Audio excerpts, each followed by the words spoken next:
Isang pagbati ng matagumpay na araw sa inyong lahat. Bago ang lahat, ito pala ang karugtong ng video namin dito sa Barangay Bacolod, Huban. Sa part 1 nga ng video, ipinakita namin ang pagbiyahe namin papunta dito. At syempre, nanguha pala kami dito ng pako at pumunta kami dito sa may tangke. At pagsapit naman ng dilim, nanguha naman kami ng buko kasama ko ang pinsang ko at mga pamangkin ko. Hindi lang pala buko ang kinuha namin, nanguha rin kami ng isda at saka palakang bukid. Itong pamangkin ko nga ang sinunod ako, ang tagatuhog na nakuha naming buko. At kinabukasan ay nilinisan na namin itong mga nakuha naming buko at isda. Pagkatapos nga ay iniluto ko na itong buko. Sa mga hindi pa pala nakakita ng video ko, panoorin nyo po yung part 2 ng video dito sa pagluluto ko ng buko. At nakatapos na nga kami sa pagluluto, inihanda na namin ang mga dadalhin namin papunta sa paliguan. Kasi yung mga nakuha naming buko ay binaon namin papunta sa paliguan. Nagluto rin pala kami ng pansit at adobong manok. At nagluto rin pala yung pinsang ko ng puto at saka bihon. Dahil pala sa araw ng linggo, binauna na nga kami ng mga pinsan ko kasi nga magsisimba muna sila kasama ang iba naming mga pamangkin. Kaya nauna muna kami kasama ko itong mga iba kong pamangkin. Sa mga hindi pa pala nakakarating dito, ito pala ang daanan papunta sa may tangke. Dahil nga sa marami kami, naglakad lang kami papunta sa may tangke. Kanya-kanya na nga lang kaming mga bitbiti. Maya-maya nga lang ay nakarating na kami dito sa may paliguan. Napakaganda nga talaga ng tanawin dito kasi marami kang makikitang pananim at malalaking mga puno. At dahil nga sa na-develop na itong tangke, gumanda na rin ang kapaligiran. Nagpahinga lang muna nga kami saglit pagkadating namin dito.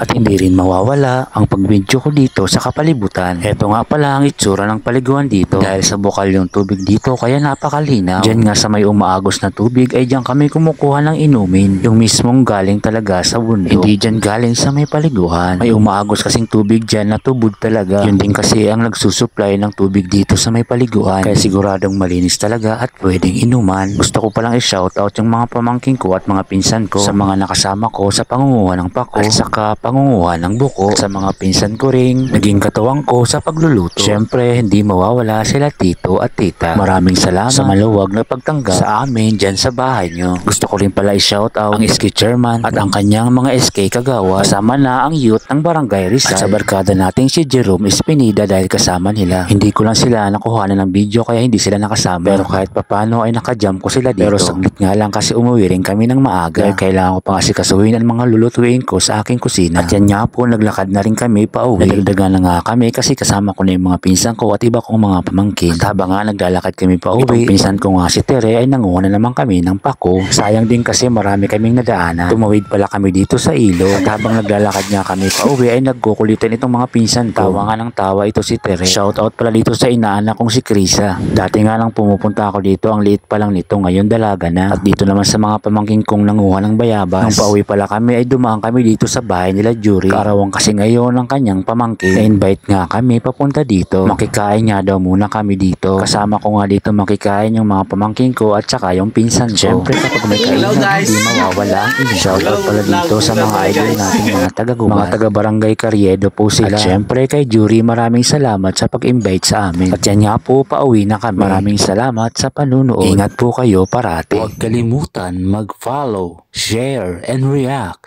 Thank you.